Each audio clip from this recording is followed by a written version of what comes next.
Good morning, everyone, and welcome back to my YouTube channel. It's actually the second morning after the interview.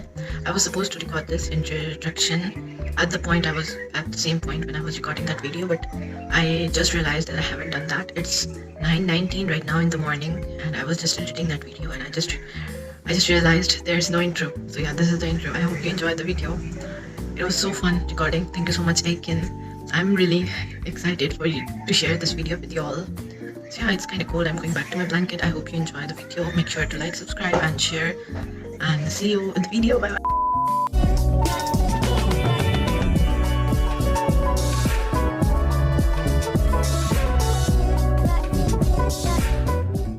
So today we have as a guest Ekin, the most stunning and the most beautiful. So hello Ekin, how are you?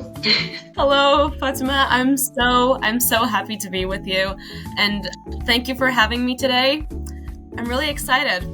Oh, it's totally my pleasure. It's totally my pleasure. So let's get into the interview. I guess we should start it formally. So I will start asking the first question, which is, what do people misunderstand about you the most? Because as a social media influencer, there is a lot behind your in your life. So what is it? Basically, I think it is my personality that people really don't spend time to understand, because there are so many things about me. I have written a book, I have a song out, and people just look at the product and not the creator. So people really tend to disregard who I am as a person, and they really like to assume things based on what I show on social media. They're like, oh, she's rich, she just does whatever she wants, and I'm a normal high schooler, I'm a girl as well. I have feelings too, I have friends. When you see me on streets, I'm just a normal person. I'm not really different from my peers, but people really think that I am different because of what I do as a career. Yeah, it can be sometimes the disadvantage of social media that everyone is just know you and more than a stranger and more than someone like a normal regular person. So yeah, I totally understand your answer, and you really answered it very well. So my next question will be, how would your parents describe you? Because most of the time, our parents do not understand what we are doing. Relatively, my parents don't really tend to understand, but obviously they are very supportive. But what do your parents explain to your relatives or to your friends or maybe their friends? So yeah.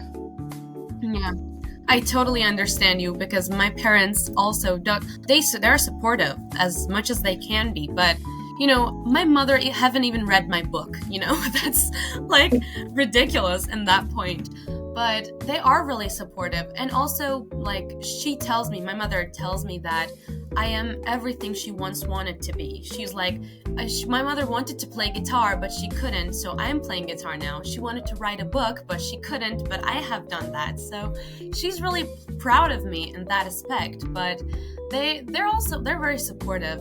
But when they explain to their friends or to relatives, they're just like, yeah, she wrote a book, or she released a song. So I'm like the singer daughter or stuff like that. That's what I'm known for in the family or among their friends. That's really amazing. Same with my parents. They're very supportive, and my mother also haven't read my book, but she's so supportive. So yeah, I totally understand that. My next question will be, what is the best compliment you have ever gotten? The best. There was this one comment on TikTok. Somebody said, there are two people that I believe are Taylor Swift. One, you. Two, Lorelai Gilmore. And I really saw that comment and just stared at my screen for minutes. It was so funny. I also love comments that are can you marry me? Or I don't know if I want to be you or be with you. I love those comments. They really flatter me. And they're the best compliments ever. That's super amazing. Sometimes you find a lot of good people on Instagram or TikTok and everything. Just like I found you. Yeah. It was amazing. So yeah, except what we know from social media, what Ekin really is. How do you describe Ekin as a person? I'm just a high schooler. I sit on my desk at break times and read my books. I'm not really much of a social person in real life, actually. I normally tend to be like in my own introverted place, little comfort zone. I like to read, I like to sing. I really love being alone, being with myself, because that is when I actually get to talk to myself and really understand myself in those times. So I'm really just, aside from what I show on social media, I'm just a girl who likes being alone and who likes stories, actually. I really enjoy what I do because I love to tell stories and I love to listen to stories as well. So it's all about this little fictional world in my mind. Now, I hope this fictional mind got like bigger and bigger with your passing years, and you get a lot of more fame. As we know, you sing, you write, and you create art and everything. So how do you manage it all with your studies? And as you said, you were a high schooler, so it must be very hard for you. It's really tough. I gotta admit that. I'm the type of person who doesn't like to sit doing nothing. Like, I don't really like to spend much time on social media except for when I'm posting, because it really consumes a lot of my time. Like when I go into TikTok or when I go into Reels on Instagram, it just consumes my hours, and I really don't want that, because we have 24 hours in a day, and like assume that we spend 12 of it sleeping. We really have like such small time in a day to actually do stuff. So it's really tough for me to make time for my hobbies, but I really try to make the most of it. Whenever I'm going to school, if I'm in the car, if I'm in the bus, I just get my phone and try to write something. Or like when I go home from school, I just sit on my piano for like, even if it's for 30 minutes, I just play, just do something. And if that bit of it, like doing art for myself, is enough for me in those times. But other than that, like I tend to like separate the days of a week, and like in Mondays I will write, in Tuesdays I will play guitar, in Wednesdays I will draw and stuff like that. I separate the days because that's the best I can get. So that's how I try to do it. That's amazing. That must be very hard for you, because I also write, and it's like very time consuming, and you have to You get think about writing all the time and creating stories in your mind all the time and dialogues and everything. So yeah, I can totally understand. So my next question will be a song, a movie, and a podcast you like the most, and why. a song, a movie, and a podcast. So now, the song, oh my god, my favorite songs always change, but right now I think I'm obsessed with Killing Me by Conan Gray. He just released that, and I am obsessed. I have been listening to this every day since it came out. Every day when I'm going to school, when I'm coming back home from school, it's always in my mind, and I love that song. I love the 80s pop vibes in the song, and I really love Conan Gray. He's like my dad, I love him so much. So I really do love the song. A movie I'm currently obsessed with is Spider-Verse, Across the Spider-Verse. It just as well recently came out, and I love it. I'm watching edits on TikTok all day long. I'm obsessed with it. I love the animation style and the characters, of course. I watched the first movies in the cinemas when it first came out, and this time I as well watched it in the cinema, and I'm like, I love it. I'm obsessed. So a podcast I love would be there is one podcast on Spotify. It's called Medical Murders. It's basically about murderers who are doctors. And what I love about that is that, those people have once sworn on their lives to use their medical knowledge for the good and not for the bad. But like, there's something happens in their lives and they actually twist their morals twist into bad, and they suddenly become the villain of the story. That is really what intrigues me, and I really want to see what's happened in their lives to actually for them to commit murder. I'm really invested in that. So that's it. I would definitely listen to that podcast for sure, because you have explained it you explained it very beautifully that now I'm interested. So my next question will be, did you always wanted to be what you are right now, or it is just like the life brought you here, or was it your will to be here? Yeah, like when thinking about my childhood, I think I always had this fondness for art in general. Like when I was a child, I wanted to play guitar actually when I was about 7, but my mother was like, you should play piano first and learn how to read the music, and then you can play guitar. And I started to play piano, but I got bored and just gave up on music back then. And then I used to play with my Barbies and record them as if I'm like doing a movie. I wanted to be a director for a long time, and then I wanted to be an actress because my aunt is an actress actually, and whenever I saw her on TV, I was like, I want to be on TV as well. I always had that dream of becoming an artist in the society. So what I have right now, what I'm doing, is definitely derived from my childhood. It definitely started back there when I was like 7 or 8. But for example, I never would have thought that I would write a book. That just kind of happened on its own. I always liked to sing. I always wrote songs. Thinking about it now, I probably never thought that I would write a book. That was never in the list of things I wanted. Or I always liked to sing or write songs, but I never thought I would actually be able to release it. And when you type my name on Spotify, it pops up. This is a dream come true for me. I never thought that I would actually be able to manage this much, but I have, and I'm really glad I had the opportunity, and I really want to continue what I'm doing right now. And my younger self would probably be so proud and impressed as well. She would love what I'm doing right now. That's amazing. So you always had this artistic mindset.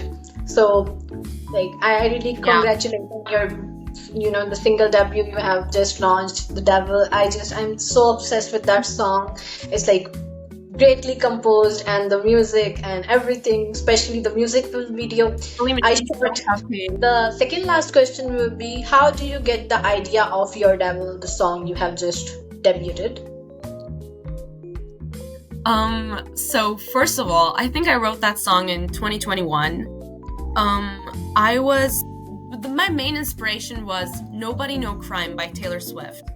That was I listened to that song and I was like, wow, I want to do something like that. That was the idea. And then I sat on my bed, and at the time, I think I was reading a book. It's Stalking Jack the Ripper series by Carrie Maniscalco. I was reading that book, and it's basically a crime mystery book. And the main characters are detectives, but I also just kind of imagined the woman and the man in the Your Devil story were always in Audrey Rose and Thomas in my mind, the main characters from that book. I always imagined those characters as that. So that is also the reason why the music video is so kind of Victorian era themed. That's the reason, because that was when the book took place. It actually has nothing to do with the book though. In the book, the characters are detectives, but in the music video, the woman is a murderer, but it's totally a different story. But in my head, that's where it kind of came from. The book was the main idea. And then in the song, when I got to the studio and when they told me that I was going to debut with this song, I kind of took a look at the lyrics and to see if I can rewrite anything. And when I was thinking about it for the second time, it was early 2023, when I was looking at the lyrics for the second time, I was like, wow, this really looks like a woman who wants revenge on a man. Because in the song, it's like there's this part where she's like, red lips all over your body. No, it's not lipstick, it's the blood of your lady. But thinking about it, that part is what the man sees. He thinks that the girl is insane enough to kill his ex or his lady, whatever, to be with him. So that's what he likes, but it's not the truth, it's an allegation. It's just like the way Taylor Swift has done with Blank Space. You know, she's acting insane because media told her that she was insane. So when that was exactly what it kind of happened with Your Devil. When I was looking at the lyrics, it looked like a woman who was insane, a mad woman who is insane because of men, because men kind of pictured her that way. They painted her insane. So she decided to own it and become the man's lady and then use his feelings for her own disguise. You know, she can kill people, but there's a man that loves her and protects her because he's in love with her. But she's just playing with his feelings. She's just taking his feelings and turning it into her own defense mechanism, which is really insane when you look at it right like that. But that is really how the song took shape in the end. Yeah, so it was like, okay, so you think I am that? Okay, I'm that. Yeah, exactly.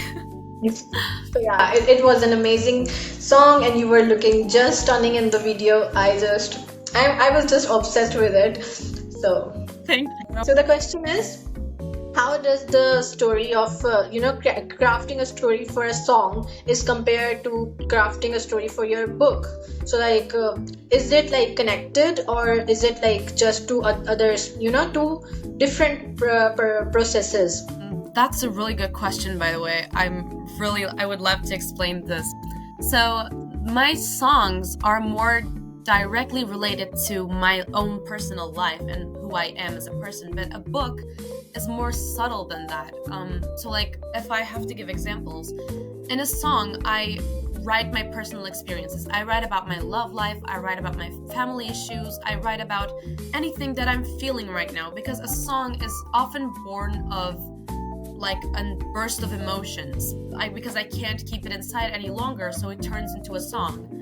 But when I'm writing a book really borns from the idea of it's borns from inspiration. It borns from everything I observe in the world and take pieces of it and combine it all together, which creates a story. But when I'm writing a story, I also like to give parts of me to my characters. But I do as if my characters were a mosaic glass, pieces of mosaic glasses. One of that piece belongs to me, but you will never know. It's so subtle. It's inside the character. There's a piece of me there, but it's just a tiny little piece, and it's 90% fiction and 10% reality. While in a song, it's 90% reality and 10% fiction, oftentimes. So that's the difference, and I really love both of it because one of them feeds my imagination and one of them feeds my heart and my feelings. So I really love the way I am able to do both. Yeah, that's amazing. So all the time we have this story going around in our minds. Sometimes it's the real story, sometimes it's just imagination. So you are just putting all together and making a product out of it, which is very, very, very amazing. And that was it for the questions, and now we will just move on to a small little segment of this interview, which will be rapid fire. I'm going to ask some small questions and you just have to answer it with one line or one word. Okay, so the first question will be, what's your favorite genre? Fantasy. That's an amazing genre, to be very honest. Okay, so a dream collaboration. It can be an author or a singer, in both of the fields. Oh, okay. An author, V.E. Schwab, and singer, Taylor Swift. Duh. Fingers crossed. Fingers crossed. A writing ritual, like a thing you just do every time you write. Oh, okay. This one's hard. I begin every chapter with the letter A, but then I delete it later on. But when I first write, I just write the letter A, and that just stays there until I'm done with the book. That's I guess it's because you want like to go to the Z. Maybe I'm just guessing. Okay, so go to snack, like something you prefer to eat when you're writing, singing. Obviously not singing, but composing or you know. It's not edible, it's drinkable, but definitely Capri Sun. I'm upset. Mystic Dragon Capri Sun. That is my go-to drink every day. Okay, so a book character you wish you created, like it is in the in the world, but you wish you created that book character.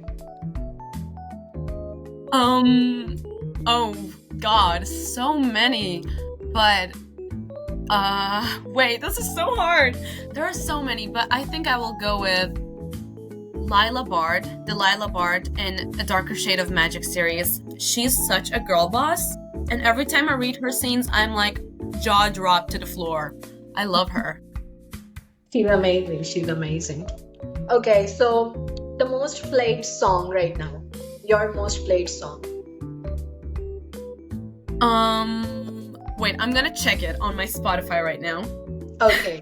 My most played song. Oh, it is Say Don't Go in 1989 Taylor's version. Oh, okay. Obviously, you are a Taylor girly, so we can expect that. Okay, so one superpower you want for writing.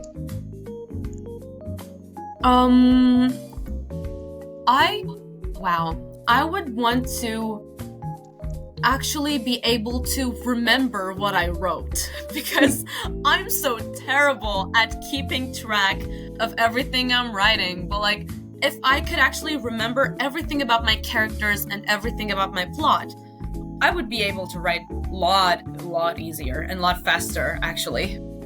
Yeah, like can you believe I wrote this song like last month?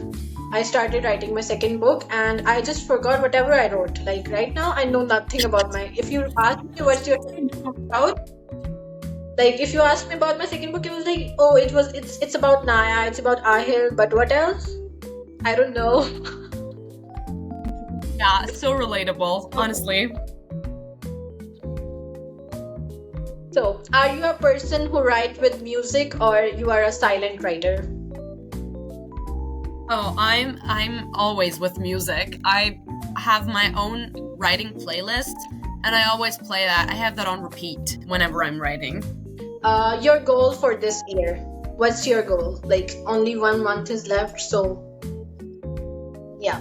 Or maybe my goal. Next year I have a lot more goals, I think. For next year I really want to publish the book I'm writing right now. It's called Thieves of the Rising Moon. It is not out yet. I'm still talking to literary agents. I really hope to get it published next year. And for this year, I just want to reach 30 books. I want to have read 30 books by the end of this year. And I think I'm at 25 or something right now. I will push it through. All the best for that. Okay. So, your favorite trope? Enemies to lovers is always a classic, and found family always breaks my heart. I love that. I totally agree. Found family and enemies to lover, and just think it like that. There's this book with enemies to lovers and found family. That book will be on the top. Perfect. So for your song, it's about your song. So best feedback you have ever received for your song, obviously because your book is not out yet. Yeah. For my song, it might be some people texted me that like your song really got me through this. Like, your song really got me through a bad day or a bad night or something like that, because that really flatters me. That means I have reached my goal, because I do art to make people feel better. That's what I really want. And when I actually accomplish that, when people tell me that I can't get your song out of my mind, or like, your song really got me through this terrible day, that really makes me so happy.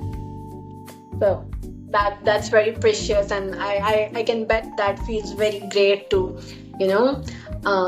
hear, or So yeah, that is it for today. It was lovely meeting to you, and I'm super flattered Yeah. to have you as a guest today.